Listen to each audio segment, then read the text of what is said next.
Bonjour mes petites sirènes. Aujourd'hui, on va faire un petit peu différent. Je vais jouer à la narratrice parce que j'ai tout simplement pas vraiment le temps de faire de vidéos en ce moment. Je suis dans les préparatifs pour notre prochain Mermaid Meetup 2022. Fait que c'est ça. Je voulais absolument vous le partager. Fait que c'est pour ça que je le fais comme ça.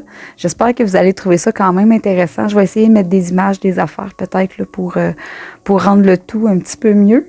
Mais c'est ça. Fait que hier, je surfais sur le net. Puis je suis tombée par hasard sur une légende québécoise qui s'appelle Les Sirènes du Golfe Saint-Laurent. Je trouvais ça vraiment cool. J'ai été agréablement surprise de voir qu'il y avait une légende sur les sirènes au Québec. Personnellement, moi, j'en avais aucune idée. Je sais pas s'il y en a dans mon entourage qui étaient au courant de cette histoire-là, mais en tout cas, moi, je la connaissais pas. J'imagine aussi qu'il y a des gens qui vont regarder la vidéo puis qui connaissaient l'existence de cette légende-là. Mais j'espère aussi pouvoir la faire découvrir à certains d'entre vous. Fait que c'est ça, je vais vous la raconter ici brièvement. Si jamais ça vous chante après de faire des recherches là-dessus, bien allez-y fort, c'est tout le temps intéressant. C'est tout le temps intéressant de s'informer sur le magnifique monde des sirènes. Donc, ça commence comme suit.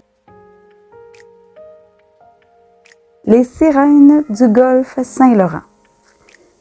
Il existe à l'embouchure du fleuve un petit groupe de jeunes sirènes qui eurent un jour la malchance de s'égarer alors qu'elles voyageaient en banc.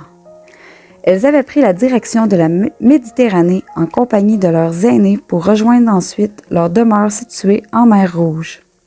Ces créatures à la tête et au torse de jeunes femmes avec une queue de poisson sont désormais perdues entre les îles de la Madeleine et l'île d'Anticosti.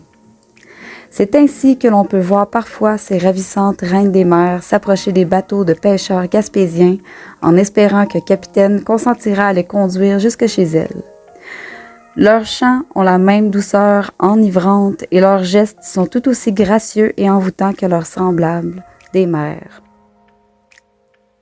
Les témoins de leurs apparitions prétendent qu'elles ont la peau de la couleur flétan, une chevelure très fine leur tombant à la ceinture et que, sous le soleil, on la croirait recouverte d'une pellicule d'or.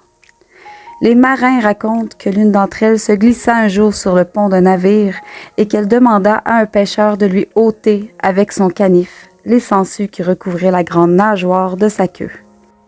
Le pauvre homme en tomba éperdument amoureux et, oubliant femmes et enfants, se lança à l'eau derrière elle pour aller la rejoindre. On ne le revit jamais.